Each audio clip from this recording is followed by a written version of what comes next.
Pasien dan petugas Rumah Sakit Siloam Palembang berhamburan keluar akibat kebakaran yang terjadi di salah satu ruangan.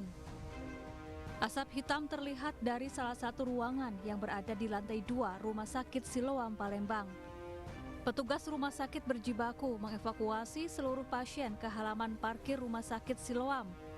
Api diduga berasal dari ruang poliklinik kebidanan yang saat itu sudah tutup. Yang pasti saat ini situasi sudah bisa tertangani, jadi api sudah padam. Kita lagi menunggu konfirmasi untuk pasien-pasien bisa kami kembalikan ke dalam. Karena tadi pas kejadian kami melakukan evakuasi pasien. Tapi semua pasien Seluruh pasien berhasil dievakuasi sebelum api meluas dan tidak ada korban jiwa dalam peristiwa ini. Dari Palembang, Sumatera Selatan, Guntur, iNews melaporkan.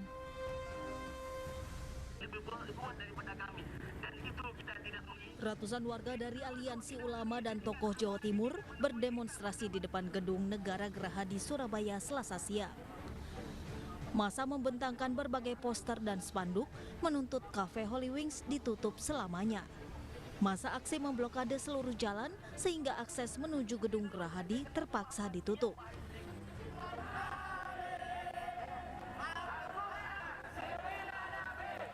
Situasi sempat memanas saat ada peserta aksi yang berusaha merusak pagar duri yang dipasang oleh polisi.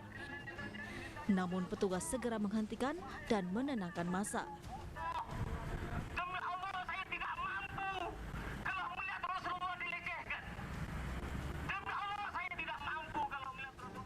Massa baru mau membuka blokade jalan setelah sejumlah perwakilan diterima oleh Dinas Kebudayaan dan Pariwisata Provinsi Jawa Timur.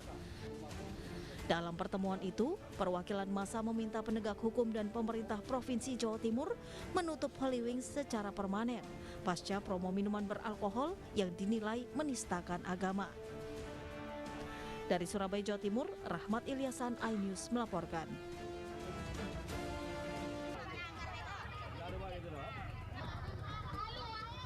Merasa terus dibohongi, ratusan emak-emak di Mandailing Natal, Sumatera Utara menggeruduk rumah Ketua Koperasi Rimbo Tuo. Emak-emak ini menuntut pertanggungjawaban Ketua Koperasi Risdan karena diduga menggelapkan dana bagi hasil dari perkebunan plasma sawit.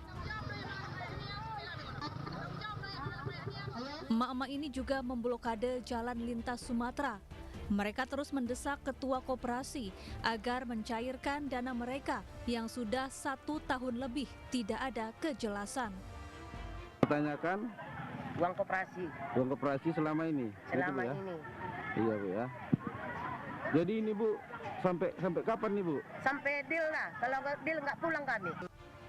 Aksi ini dijaga ketat petugas. Petugas berupaya membubarkan aksi blokade jalan agar kendaraan bisa melintas.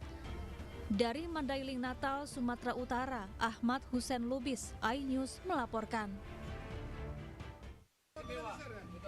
Jogja damai istimewa.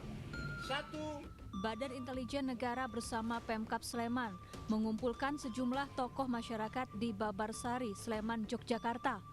Mereka bertemu dan berekonsiliasi agar tidak terjadi kericuhan susulan. Dalam pertemuan ini juga disepakati sejumlah hal, di antaranya memberi pengobatan maksimal bagi korban luka, pemulihan kerusakan material, penegakan hukum bagi para pelaku, dan upaya pencegahan konflik. Kemudian recovery kerusakan, ya, kerusakan material maupun kemudian ekonomi, ya. Mereka harus kita cover juga sehingga kemudian tidak ada kerugian lagi dari pihak yang lain yang terdampak dari peristiwa awal. Yang ketiga, tentunya kita akan lakukan upaya penegakan hukum dan pencegahan berikutnya. Tindak saja bagi mereka yang melanggar pidana, kan gitu. Ya, karena tegakkan hukum karena sudah terjadi pelanggaran, ya kan? Karena masyarakat kita ini tidak mengenal kekerasan fisik seperti itu, ya. Sementara itu, petugas membersihkan puing-puing yang berserakan akibat kericuhan di lokasi kejadian. Petugas menemukan 9 jerigen besar berisi minuman keras di sebuah kios kecil. Agar tidak disalahgunakan, petugas membuang seluruh isi miras yang belum diketahui pemiliknya.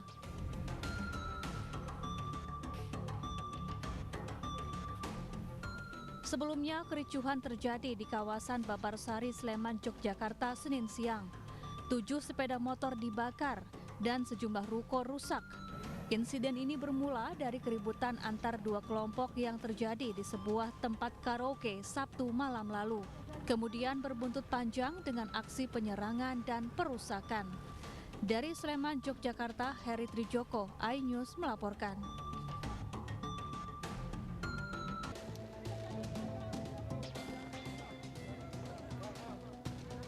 Penertiban pedagang kaki lima di Pasar Lereng, kawasan Pasar Ateh, Kota Bukit Tinggi, Sumatera Barat berlangsung ricuh. Pedagang menolak ditertibkan dan berulang kali menyerang petugas Satpol PP. Akibatnya 2 petugas terluka karena dicekik, dicakar, dan digigit. Perlakuan asusila coba.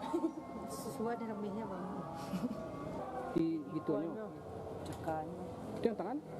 Tangan ke di gigi. Gigi gitu Bu. Oh.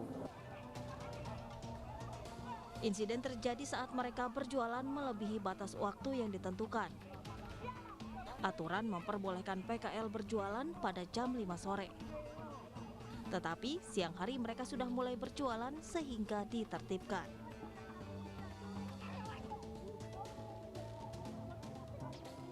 Dan sesuai dengan masukan dari anggota, karena yang bersangkutan rupanya punya kartu kuning, yang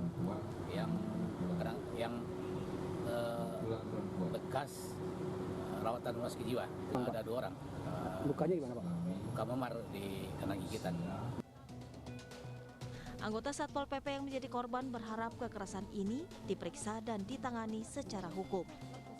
Dari Bukit Tinggi, Sumatera Barat, Wahyu Sikumbang, iNews melaporkan.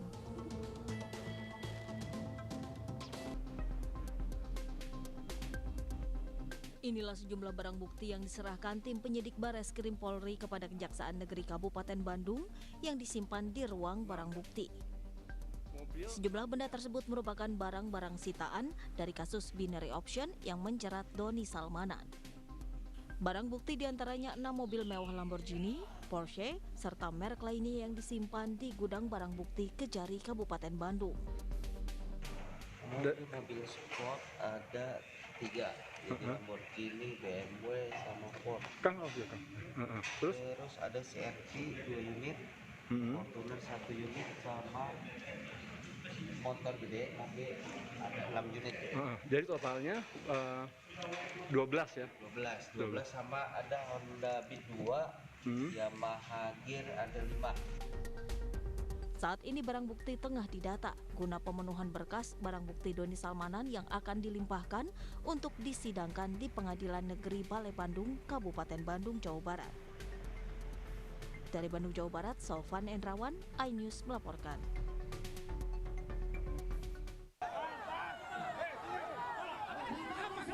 Setelah berorasi hampir 2 jam, aksi unjuk rasa ini diwarnai kericuhan. Kericuhan berawal saat massa meminta untuk Ketua BPN Sumatera Utara menyelesaikan konflik agraria antara petani dengan PT Perkebunan Nusantara 2, Nusantara 3, dan 4. Massa yang sudah menunggu selama 2 jam akhirnya marah dan mencoba memaksa masuk dengan menggoyang pagar kantor BPN. Untuk meredam kericuhan, pihak BPN menerima perwakilan dari petani untuk mencari solusi dari permasalahan yang berlangsung 20 tahun. Petani berharap kunjungan Presiden Jokowi ke Sumatera Utara yang direncanakan esok dapat menyelesaikan permasalahan sengketa lahan ini. Semua perjuangan kan harus ada proses. Hari ini dengan kehadiran Bapak Presiden Jokowi bisa mengambil alih langsung persoalan kali Sumatera Utara, karena secara nasional persoalan kali Sumatera Utara yang paling besar. Ya, maka kami berharap Bapak Presiden Jokowi untuk bisa melakukan semacam pressure dan membubarkan tim investasi dan identifikasi. Inilah video amatir saat para pekerja menurunkan genteng dan menghancurkan sebuah rumah mewah di Pamekasan, Jawa Timur. Para pekerja tersebut merupakan orang-orang suruhan seorang pria bernama Moh Sueb yang menghancurkan rumah yang dibangunnya sendiri senilai ratusan juta rupiah setelah bercerai dengan sang istri. Rumah seluas 8 kali 15 meter persegi itu dibangun sejak 4 tahun lalu dan baru ditempati oleh pasangan suami istri tersebut sekitar 1 tahun. Biaya pembangunan rumah itu sendiri berkisar antara 350 juta hingga 500 juta rupiah. Yang bangun suaminya, orang tuanya suaminya. Orang tua suaminya. Oh gitu. Dan sudah sepakat ini kalau untuk dibongkar. Sudah sepakat kedua belah pihak. Sebelumnya kedua belah pihak tidak bisa diajak mediasi sehingga akhirnya bercerai. Dengan konsekuensi, bangunan megah tersebut harus dirobohkan dan diminta kembali oleh orang tua sang mantan suami. Dari Pamekasan, Jawa Timur, Dedi Prianto, iNews melaporkan.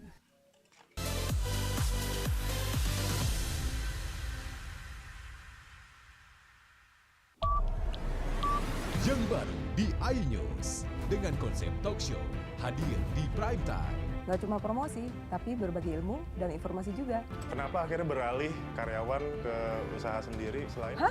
Hari gini masih cari kerja. Kenapa nggak jadi pengusaha? Kita mendengar kisah-kisah sukses tadi. Mau jadi pengusaha sukses? Nonton deh Kata Sandi. Kata Sandi, hanya di iNews.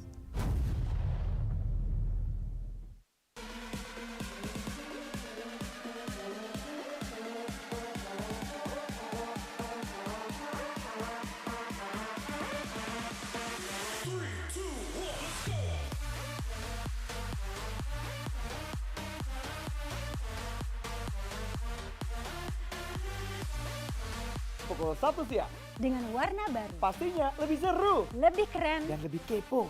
Intense Reborn hanya di iNews. Ini dia. Sandiaga Uno. Wow, ini luar biasa nih. Tips usaha berani mengambil resiko keluar dari zona nyaman. Buat anak-anak milenial, mereka harus proaktif, harus jemput bola. Kata siapa? Kata Sandi. Kata Sandi, setiap Senin pukul 18.30, live hanya di iNews. Wah. Kayak jawara nggak?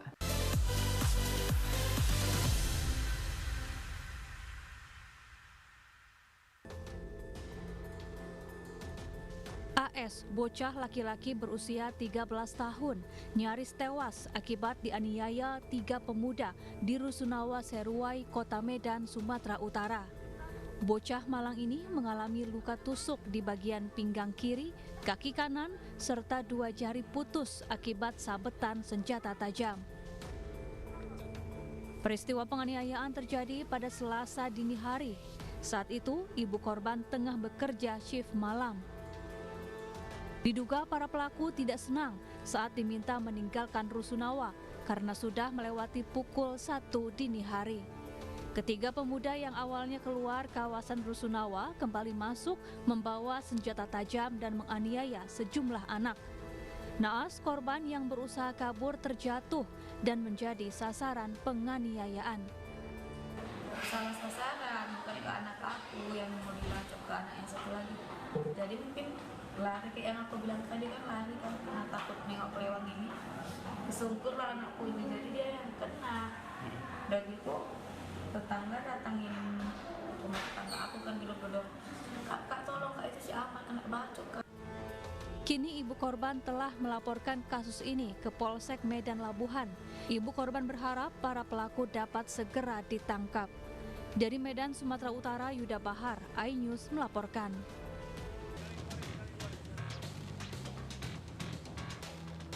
Kepala Rumah Sakit Angkatan Darat LB Murdani Maroke, Mayor CKM Dr. Beni Arjihan ditikam oleh anggotanya sendiri hingga tewas. Pelaku Sertu Muhammad Al-Kausar menusuk korban menggunakan pisau dapur saat apel rutin digelar Selasa pagi. Korban sempat dilarikan ke Rumah Sakit Angkatan Laut untuk mendapatkan perawatan yang lebih maksimal, namun menghembuskan nafas terakhirnya saat masih dalam perjalanan.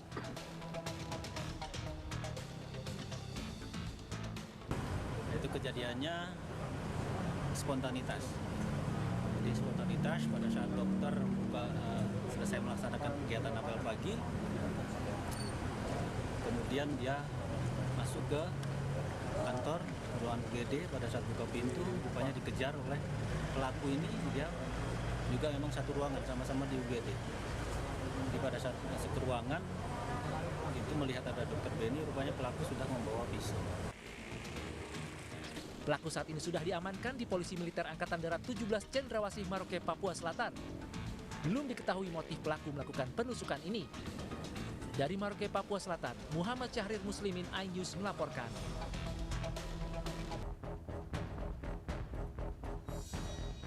Polisi terus berusaha menangkap MSA, anak kiai di Jombang yang menjadi DPO dalam kasus dugaan pencabulan terhadap sejumlah santriwatinya. Kapolres Jombang yang telah menemui pengasuh pondok pesantren Sidikiyah Kiai Haji Muhammad Muhtar Mukti untuk melakukan diplomasi. Kapolres meminta agar pengasuh pondok pesantren ini menyerahkan MSA yang merupakan putranya yang menjadi tersangka pencabulan. Namun kepada Kapolres Jombang, Kiai Sepuh ini menolak menyerahkan anaknya karena beralasan anaknya sedang difitnah. Jangan memaksakan diri mengambil anak saya yang kena fitnah ini. Semua anak itu adalah fitnah. Allah Akbar, cukup itu saja. Sebelumnya polisi juga telah mengerahkan ratusan personel BRIMOB untuk menangkap MSA. Namun MSA meloloskan diri saat akan ditangkap dengan bersembunyi di pondok pesantren Sidikiyah Jombang, Jawa Timur. Polisi pun akan mencari momen yang tepat untuk melanjutkan tindakan hukum berikutnya. Dari Jombang, Jawa Timur, Muhtar Bagus, iNews melaporkan.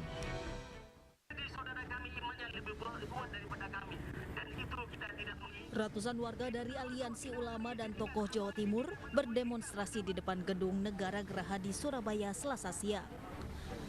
Massa membentangkan berbagai poster dan spanduk menuntut Cafe Holy Wings ditutup selamanya. Massa aksi memblokade seluruh jalan sehingga akses menuju Gedung Gerahadi terpaksa ditutup.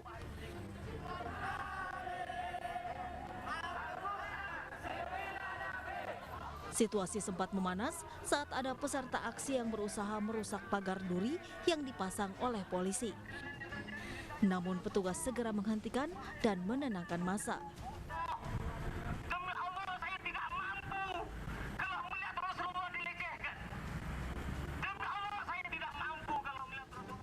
Massa baru mau membuka blokade jalan setelah sejumlah perwakilan diterima oleh Dinas Kebudayaan dan Pariwisata Provinsi Jawa Timur.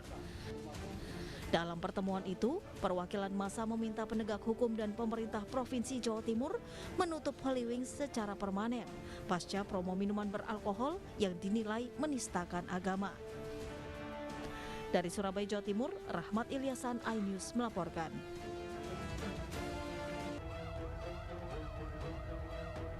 Pusat Pelaporan dan Analisis Transaksi Keuangan PPATK mencium adanya aliran dana aksi cepat tanggap yang mengalir ke kantong pribadi dan organisasi terlarang. Hal ini diketahui berdasarkan hasil analisis PPATK dan telah diserahkan ke aparat penegak hukum. Aksi cepat tanggap ACT mengakui akan adanya dana yang disalurkan ke Suriah. Namun menurut Presiden ACT Ibnu Hajar, dana itu bukan untuk aktivitas terorisme, melainkan untuk korban ISIS dan merupakan donasi untuk kemanusiaan. Kami tidak pernah berurusan dengan teroris, kami nggak pernah berurusan dengan, kayak misalnya ke Suriah dulu ada pertanyaan begini teman-teman. Apakah ACT menaruhkan bantuan kepada pemerintah yang Syiah atau kepada pemberontak yang ISIS? Kami sampaikan kemanusiaan itu nggak boleh menanyakan tentang siapa yang kami bantu, agamanya apa, nggak penting. Jadi yang kami tahu ada orang tua yang sakit, ada anak-anak yang terlantar, korban perang, kami terima di pengungsian di perbatasan Turki, kami berikan bantuan pangan medis kepada mereka, dan kami nggak pernah bertanya mereka itu Syiah atau ISIS, nggak penting buat kami. Karena keluarga-keluarga ini adalah orang-orang jumbo, tua-tua anak yang harus kami bantu. Korban perang. Ini prinsip kemanusiaan itu begitu. Jadi kalau dibawa kemana-mana, kami jujur saja, kami sering bingung gitu. Sebenarnya yang disebut sebagai teror itu dana yang kemana, macam-macam. Dugaan penyelewengan dana ACT ini menuai ragam tanggapan. Pihak keamanan pun diminta untuk mengusut tuntas kasus ini. Itu yang kita sayangkan. ACT ini kan lembaga kemanusiaan Islam ya. Tapi prakteknya jauh dari nilai-nilai Islami.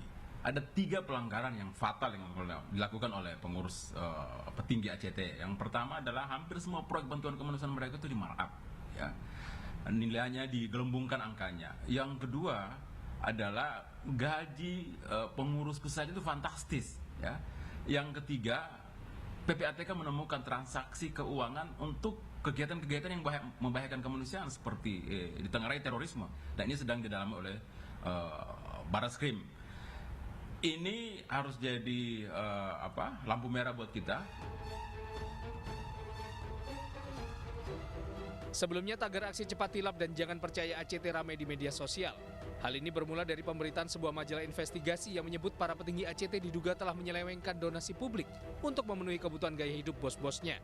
Pihak ACT pun telah meminta maaf.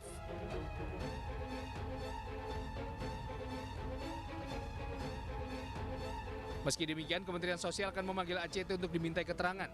Kementerian Sosial akan membekukan atau mencabut izin lembaga ACT jika terbukti melakukan penyimpangan. Tim Liputan iNews melaporkan.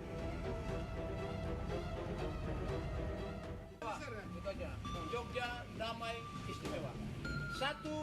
Badan Intelijen Negara bersama Pemkab Sleman mengumpulkan sejumlah tokoh masyarakat di Babarsari, Sleman, Yogyakarta. Mereka bertemu dan berekonsiliasi agar tidak terjadi kericuhan susulan. Dalam pertemuan ini juga disepakati sejumlah hal, di antaranya memberi pengobatan maksimal bagi korban luka, pemulihan kerusakan material, penegakan hukum bagi para pelaku, dan upaya pencegahan konflik. Kemudian recovery kerusakan, ya, kerusakan material maupun kemudian ekonomi, ya. Mereka harus kita cover juga sehingga kemudian tidak ada kerugian lagi dari pihak yang lain yang terdampak dari peristiwa awal. Yang ketiga, tentunya kita akan lakukan upaya penegakan hukum dan pencegahan berikutnya. Tindak saja bagi mereka yang melanggar pidana, kan gitu. Ya, karena tegakkan hukum, karena sudah terjadi pelanggaran, ya kan? Karena masyarakat kita ini tidak mengenal kekerasan fisik seperti itu, ya. Sementara itu, petugas membersihkan puing-puing yang berserakan akibat kericuhan di lokasi kejadian. Petugas menemukan 9 jerigen besar berisi minuman keras di sebuah kios kecil. Agar tidak disalahgunakan, petugas membuang seluruh isi miras yang belum diketahui pemiliknya.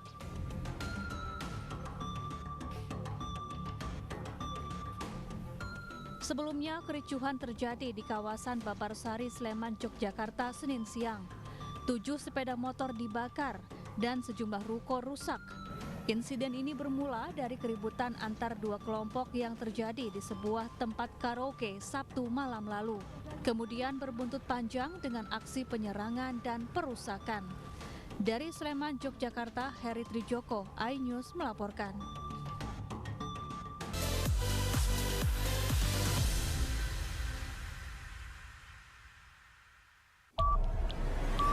Yang baru di iNews dengan konsep talk show hadir di prime time. Gak cuma promosi, tapi berbagi ilmu dan informasi juga. Kenapa akhirnya beralih karyawan ke usaha sendiri selain? Hah? Hari gini masih cari kerja. Kenapa nggak jadi pengusaha? Kita mendengar kisah-kisah sukses tadi. Mau jadi pengusaha sukses? Nonton deh Kata Sandi. Kata Sandi hanya di iNews. Selamat malam pemirsa. Bapak sadar nggak menggantikan seorang menteri yang sangat populer? Ahmad Saroni mengatakan waktu saya gembel dulu. Seberapa gembel sih Anda dulu? Di Wuhan, apakah Wuhan, ya. menggunakan vaksin yang sama, Pak? Benih lobster. Yang sebelumnya dilarang untuk ditangkap sekalipun. Jangan jadi pejabat untuk jadi orang kaya. Salam inspirasi. After Hours with Helmi Yahya setiap Jumat pukul 18.30 live hanya di iNews.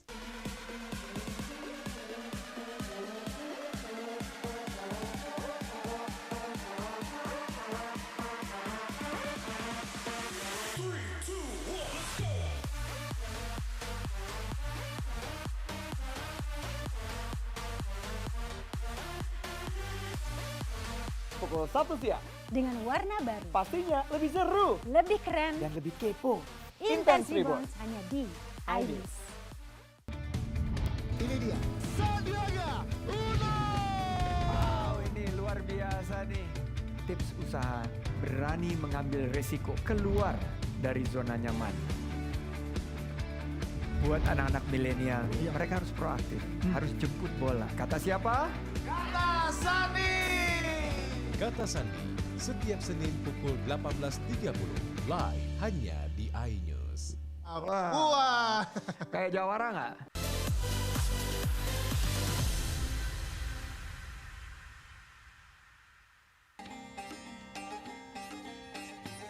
Menteri Agama Yakut Holil Qomas mencoba langsung kasur dan bantal di dalam tenda saat berkunjung ke Padang Arafah.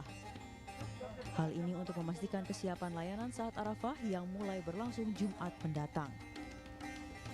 Dalam peninjauan ini, fasilitas pendingin ruangan dan alas tidur menjadi perhatian Amirul Hajj guna mendukung kenyamanan jemaah dalam beribadah. Nyaman tidak nyaman itu harus dengan tanpa kasur. Paling tidak dengan haji-haji. Kalau dengan tanpa kasur ya pasti ada kasur. Makanya perbandingannya apa dulu? Kalau dengan hotel ya enak di hotel.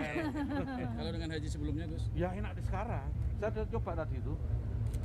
Di karpet tanpa kasur memang nggak nyaman dia, terutama di punggung karena nggak rata nih. Nggak rata pasti, apalagi panas langsung dari bawah kan ya. Pasti nggak nyaman. Dengan ini saya kira ini lebih nyaman dibanding tanpa ada kasur. 44 maktab Indonesia di Arafah diharapkan siap melayani jemaah saat puncak haji nanti. Setiap maktab terdiri dari 8 hingga 9 tenda yang berukuran 15 x 25 meter dengan daya tampung 234 jemaah. Dari Makkah, Arab Saudi, Ahmad Sudraji, iNews melaporkan. Layanan bus sholawat seluruh jemaah dari berbagai negara berhenti beroperasi. Hal tersebut merupakan bagian dari persiapan jelang puncak haji. 204 bus yang biasa digunakan jemaah untuk pulang pergi ke Masjidil Haram kini bersiaga untuk layanan dari Makkah ke Arafah, Musdalifah, dan Mina. Seluruh armada bus sholawat pun akan kembali beroperasi setelah prosesi puncak haji.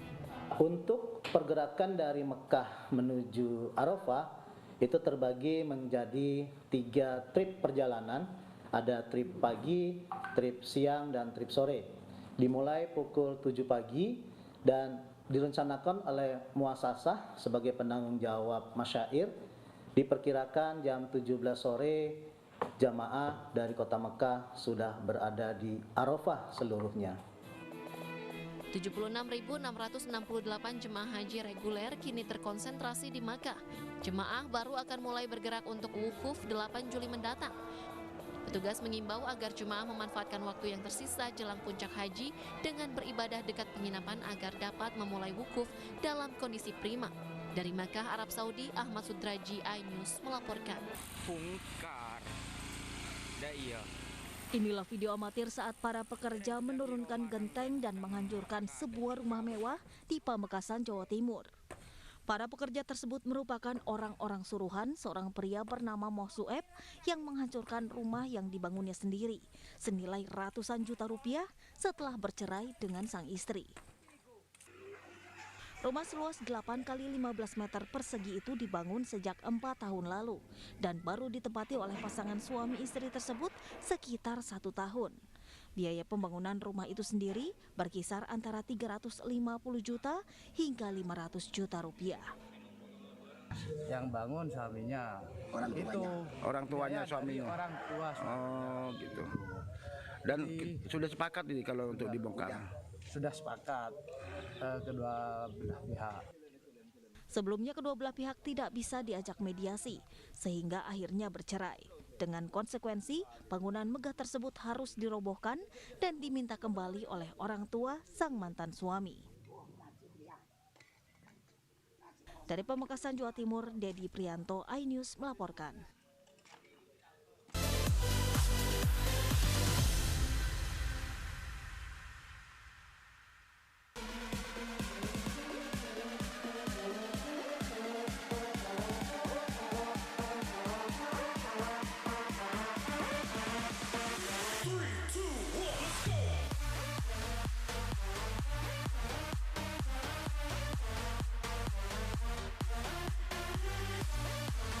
Pukul 1 siang. Dengan warna baru. Pastinya lebih seru. Lebih keren. Dan lebih kepo. Intense Reborn hanya di iNews.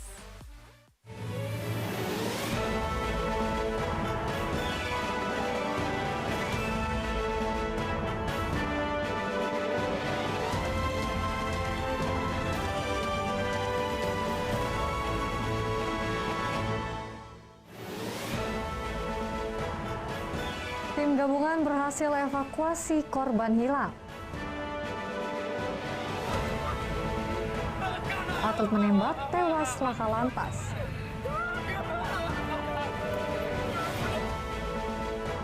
Simental 95 juta sapi korban Jokowi.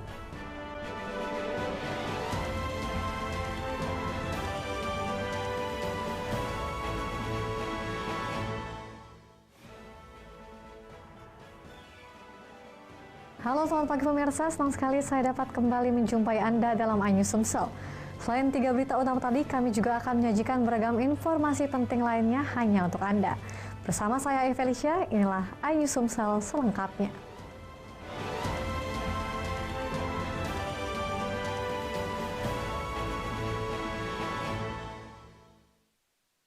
Pemirsa, setelah beberapa kali mencoba melakukan upaya pencarian, akhirnya tim gabungan evakuasi berhasil menemukan jenazah yang diduga hilang di dalam sumur minyak ilegal di Desa Darmo, Kecamatan Lawang Kidul, Kabupaten Muara Enim.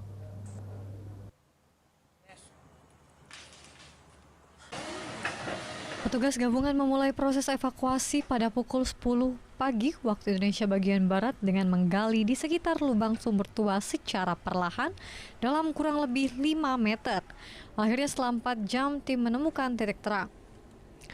Tim melihat sesosok tubuh yang sudah membusuk. Setelah diangkat dari lubang, ternyata petugas juga menemukan satu lagi jenazah yang diduga juga ikut tenggelam di dalam sumur tua tersebut.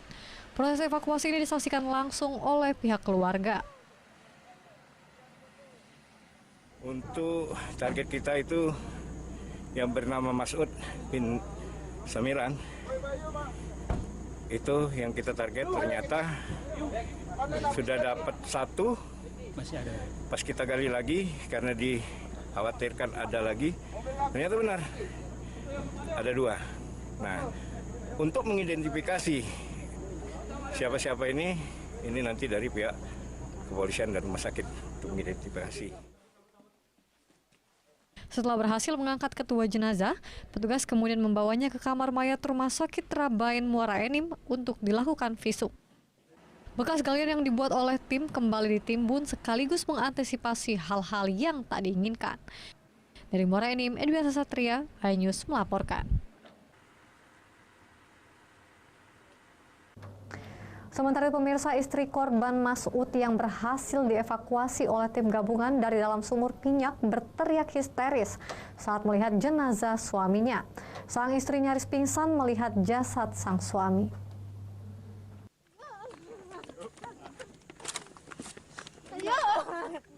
Sarnita, istri korban Mas'ud yang datang bersama anggota keluarganya berteriak histeris saat melihat petugas membawa kantong mayat berisi jenazah sang suami. Seolah tidak percaya dengan kenyataan, dirinya berteriak kencang dan menangis hingga hampir pingsan. Beruntung anggota keluarga yang lain sigap dan langsung membawa wanita yang sedang hamil 6 bulan itu untuk ditenangkan. Tidak hanya Sarnita, anak perempuan korban yang melihat ibunya ikut menangis. Ditemukannya jenazah korban yang hilang sejak 1 bulan lalu membuat pihak keluarga lega karena dugaan keluarga korban berada dalam sumur minyak akhirnya terbukti. Kami keluarga merasa banyak dan terima kasih khususnya kepada Pemda Muara Enim, ke Polres Muara Enim dan seluruh yang terkait dalam pencarian ini. Gimana dengan ditemukannya? Pokoknya kami keluarga merasa lega dan puas. Ini nih bisa dikuburkan dengan layak. Tidak sia-sia upaya kamu? Ya, usaha kami tidak sia-sia. Usai diotopsi di rumah sakit, korban langsung dibawa pihak keluarga ke kampung halaman di Desa Sungai 2, Kecamatan Sungai Keru, Kabupaten Musi Banyuasin untuk dikebumikan. Dari Muara Enim, Edwin Satria, iNews melaporkan. Pihak kepolisian Polsek Lawang Kidul masih terus melakukan penyelidikan terkait penyebab kematian 2 korban yang ditemukan dalam sumur minyak ilegal.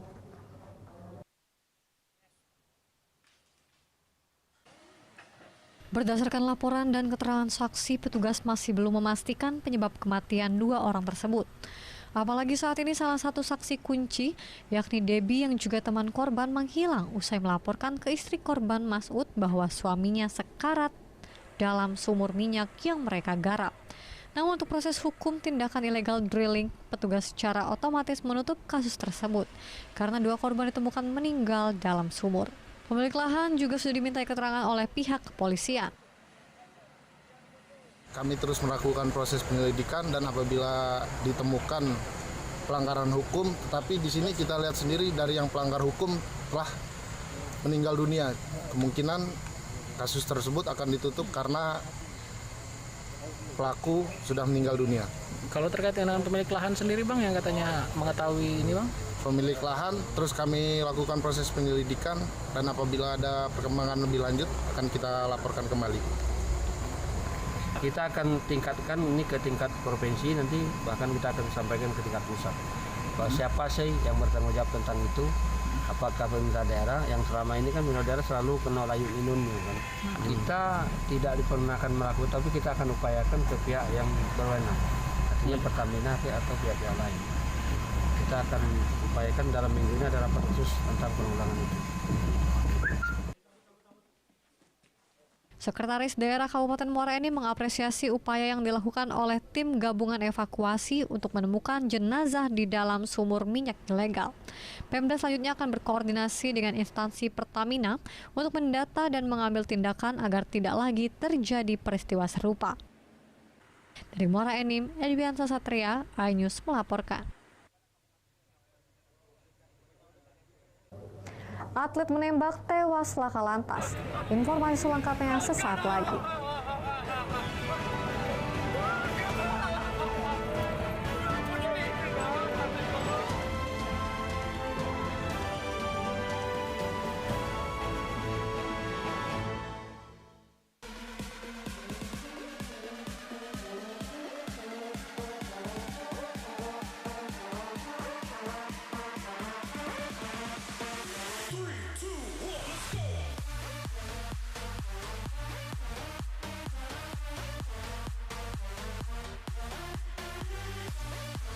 Pukul 1 siang. Dengan warna baru. Pastinya lebih seru. Lebih keren. Dan lebih kepo.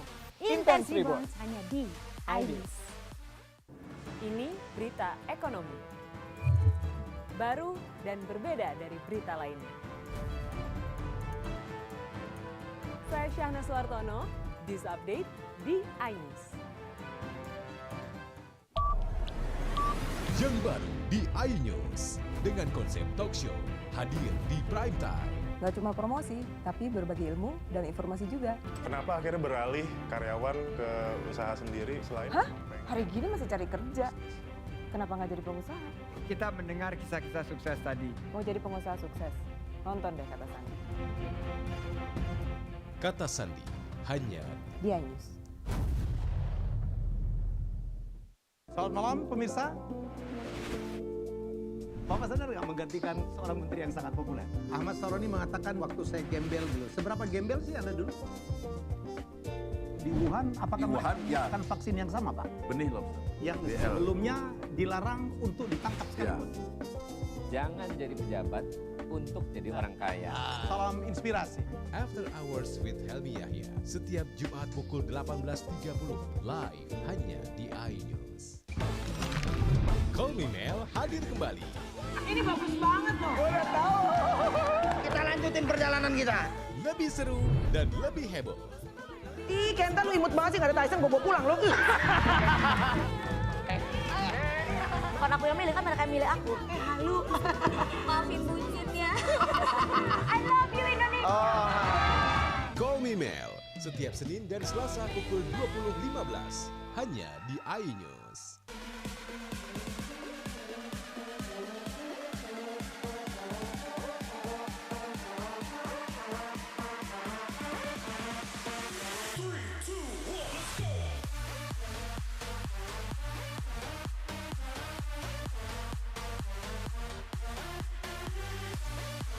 Pukul 1 siang. Dengan warna baru. Pastinya lebih seru. Lebih keren. Dan lebih kepo. Intense Reborn hanya di iNews. Ini dia. Sandiaga Uno. Wow, ini luar luar biasa nih. Tips usaha, berani mengambil resiko, keluar dari zona nyaman. Buat anak-anak milenial, mereka harus proaktif, harus jemput bola. Kata siapa? Kata Sandi.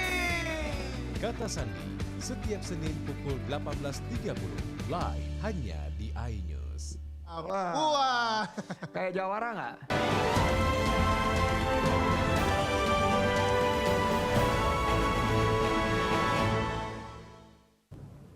Terima kasih Anda masih bersama kami, pemirsa. Hendak pergi latihan menembak di kawasan Jakabaring, Palembang. Dengan mengendarai motor, dua saudara mengalami kecelakaan di Jembatan Musi 4 Palembang.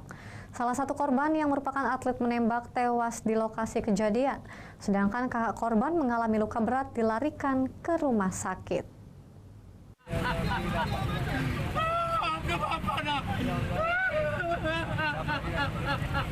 Orang tua korban histeris tak kuasa melihat jenazah anaknya, Zaki, tewas dengan kondisi mengenaskan di atas Jembatan Musi 4, Kecamatan Seberang Ulu 2, Palembang.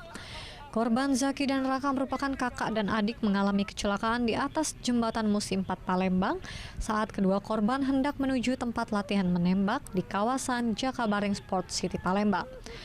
Korban yang mengendarai sepeda motor metik bernopol BG2874ZS ditabrak oleh mobil PIC UP bernopol BG8702 yang dikendarai Suki saat hendak menghindari kendaraan lain yang berada di depannya. Kendaraan korban yang berada di arah berlawanan tiba-tiba dihantam oleh kendaraan pelaku yang membuat korban dan kendaraannya terpental. Musim 4 antara sepeda motor yang datang dari arah Simpang Pasar Buto mengarah ke Seberang Ulu. Untuk korbannya, Pak? Korban untuk sementara di rumah sakit, satu meninggal, satu luka berat di rumah sakit Pelabuhan. Atas nama siapa, Bang? Kedua kendaraan milik korban dan pelaku telah diamankan oleh pihak kepolisian Satlantas Polrestabes Palembang. Dari Palembang, Muhammad David, iNews melaporkan. Pemirsa, tim Lab 4 Polda Sumsel menduga kebakaran terjadi akibat konsleting atau arus pendek yang sebelumnya pemadaman listrik PLN. Dari genset rumah sakit kembali ke arus listrik PLN, menimbulkan alat USG kebidanan yang membutuhkan voltase besar mengeluarkan api membakar fasilitas poliklinik Rumah Sakit Siloam, Palembang.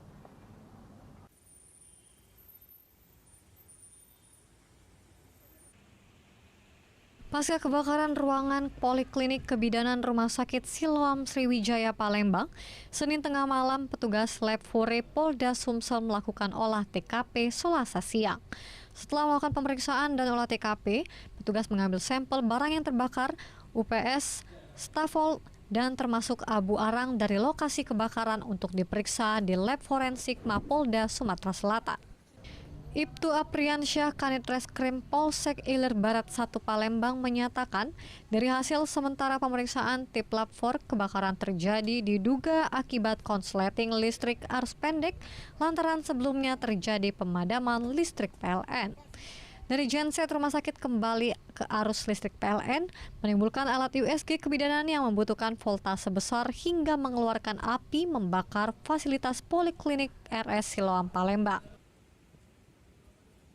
Akan ada arus pendek dari sebelumnya ada pemadaman seluruh untuk Sumbaksel PLN, terus dari genset kembali ke PLN hasil dari Lab 4 cabang Palembang untuk sementara seperti itu. Jadi adanya korsleting listrik dari alat instrumen Rumah Sakit Siloam yang membutuhkan voltase besar. Jadi pada saat setelah tim Lab Forensik Polda Sumsel melakukan olah TKP, pihak Rumah Sakit Siloam melakukan pembenahan ruangan Poliklinik Kebidanan termasuk kaca-kaca jendela yang pecah. Dari Palembang, Guntur iNews melaporkan.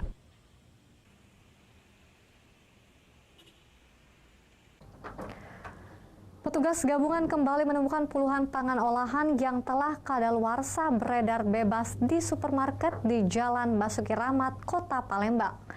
Pemkot Palembang memberikan teguran keras dan meminta pihak supermarket untuk bertanggung jawab.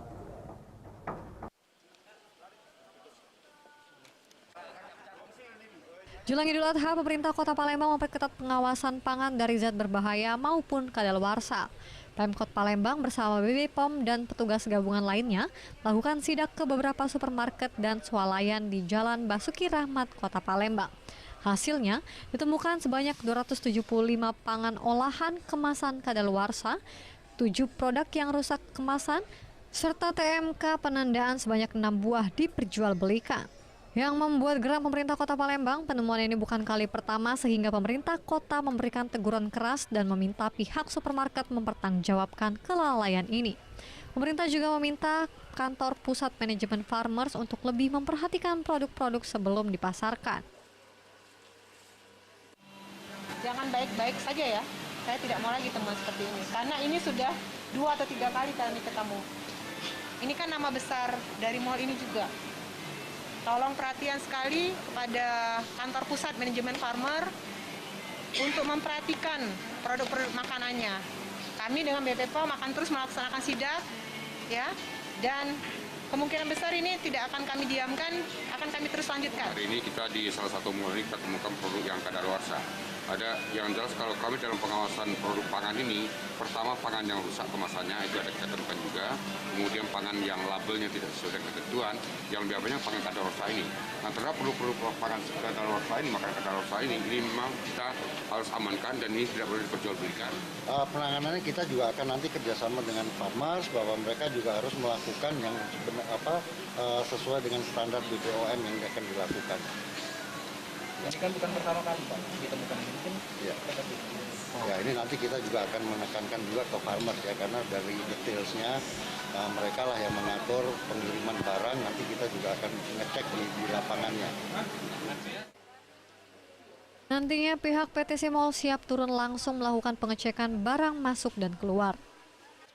Di Palembang, Erwin Setiawan, iNews melaporkan. Simental 95 juta sapi korban Jokowi. Jangan kemana-mana, tetap bersama kami.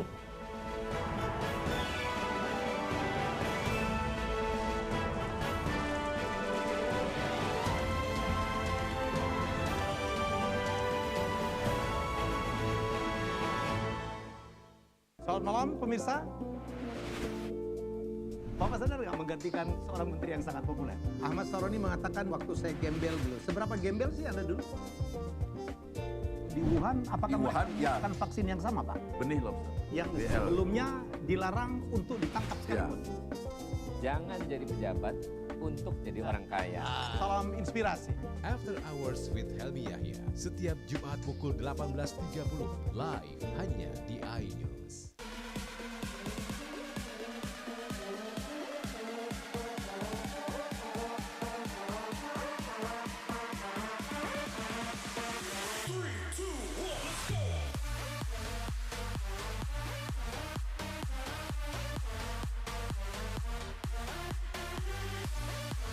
Pukul 1 siang. Dengan warna baru. Pastinya lebih seru. Lebih keren. Dan lebih kepo. Intense Reborn hanya di iNews. Yang baru di iNews dengan konsep talk show hadir di prime time. Gak cuma promosi, tapi berbagi ilmu dan informasi juga. Kenapa akhirnya beralih karyawan ke usaha sendiri selain? Hah? Hari gini masih cari kerja. Kenapa nggak jadi pengusaha? Kita mendengar kisah-kisah sukses tadi. Mau jadi pengusaha sukses? Nonton deh Kata Sandi. Kata Sandi hanya di iNews. Selamat malam pemirsa. Bapak sadar nggak menggantikan seorang menteri yang sangat populer? Ahmad Saroni mengatakan waktu saya gembel dulu. Seberapa gembel sih Anda dulu? Di Wuhan, apakah Di Wuhan, ya. akan vaksin yang sama, Pak? Benih lobster. Yang BL. sebelumnya dilarang untuk ditangkap sekalipun. Jangan jadi pejabat untuk jadi orang kaya. Salam inspirasi. After Hours with Helmi Yahya, setiap Jumat pukul 18.30, live hanya di iNews. Call Me Mel hadir kembali. Ini bagus banget loh. Udah tahu. Kita lanjutin perjalanan kita. Lebih seru dan lebih heboh. Ih, Kenta lu imut banget sih, gak ada Tyson, gue bawa pulang lo. Bukan aku yang milih, kan mereka yang milih aku. Halu. Maafin bucinnya. I love you Indonesia. Call Me Mel, setiap Senin dan Selasa pukul 20.15 hanya di iNews.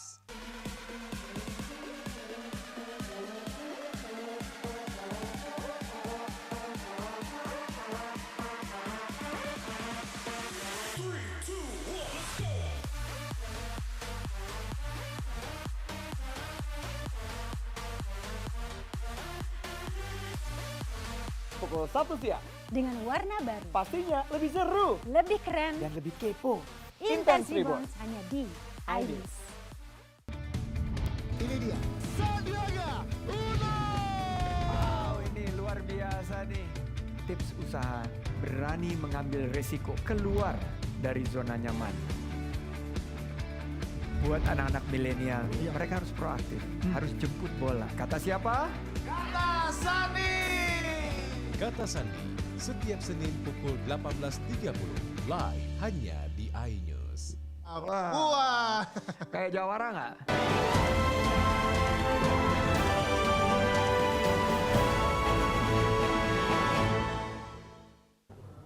Anda kembali lagi dalam iNews Sumsel. Pemirsa, dukungan terhadap Gubernur Jawa Tengah Ganjar Pranowo datang dari Kabupaten Ogan Ilir.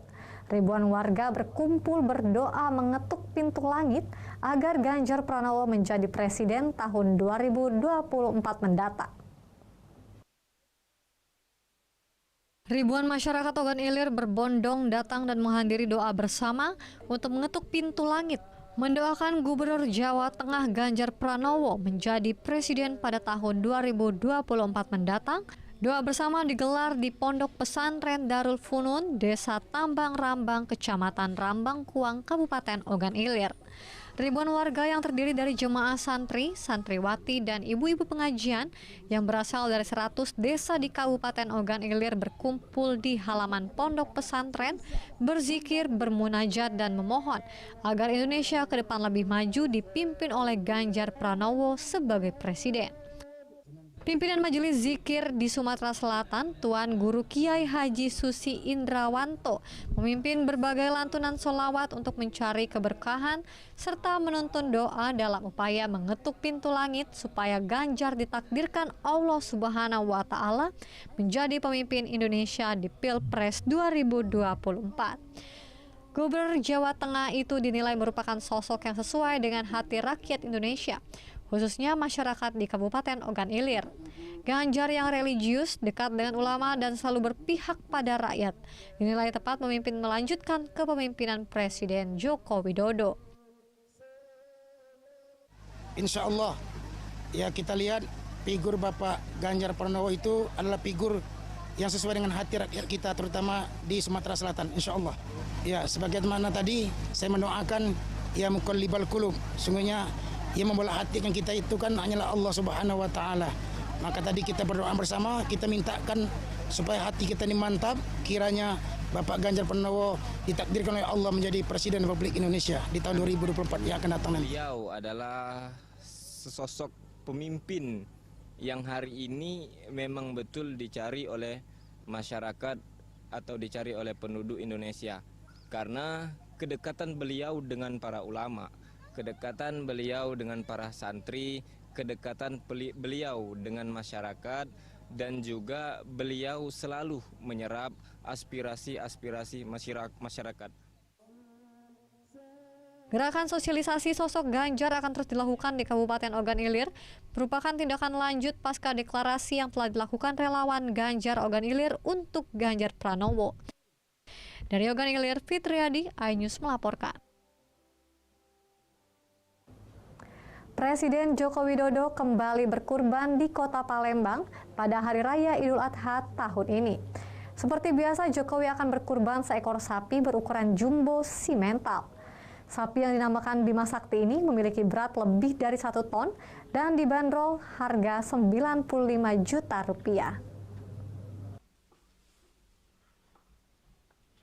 Pada Hari Raya Idul Adha tahun ini, seperti biasa, Presiden Jokowi akan berkurban seekor sapi berukuran jumbo berjenis simental. Di Palembang, sapi tersebut dibeli dari sebuah peternakan warga di Jalan Soak Permai, Kelurahan Sukajaya, Kecamatan Sukarami, Kota Palembang. Sapi yang oleh pemiliknya diberi nama Bima Sakti berusia lebih dari 4 tahun. Beratnya mencapai 1,096 ton dengan tinggi pundak 1,5 meter. Perawatnya telah merawatnya selama 3,5 tahun terakhir sejak ia masih berusia 1 tahun. Di antara sapi jumbo lainnya, Bima Sakti yang terbesar. Setiap hari sapi kesayangan ini dirawat dengan diberi pakan dan dimandikan. Tarmizi, peternak sapi, mengaku bangga sapi miliknya terpilih untuk menjadi hewan kurban Presiden Jokowi. Sudah diputuskan kemarin diputuskan. Harga berapa Pak dijual? Harga 95 juta. Ini sudah berapa tahun kita rawat Pak? Sudah kita rawat sudah 3,5 tahun. Dari usia berapa? Dari usia 1 tahun. Nah ini Pak Tarmizi kan terpilih jadi sapi yang dikorbankan Pak Presiden kan? Iya. Perasaan Pak Tarmizi gimana? Wah bangga kami sebagai petani kan. Berterima kasih dengan Bapak Presiden bisa terpilih dengan sapi kami kan. Penyembelihan sapi kurban dari Presiden Jokowi sudah jadi tradisi di tiap hari raya Idul Adha. Sapi simental jumbo ini rencananya akan dibawa ke Masjid Agung Palembang untuk dikurbankan dan dibagikan dagingnya kepada masyarakat. Di Palembang, Bambang Irawan, iNews melaporkan. Pemirsa, berita tadi sekaligus menutup perjumpaan kita pada hari ini. Saya Ayu Felicia dan seluruh kru yang bertugas mengucapkan terima kasih dan sampai jumpa.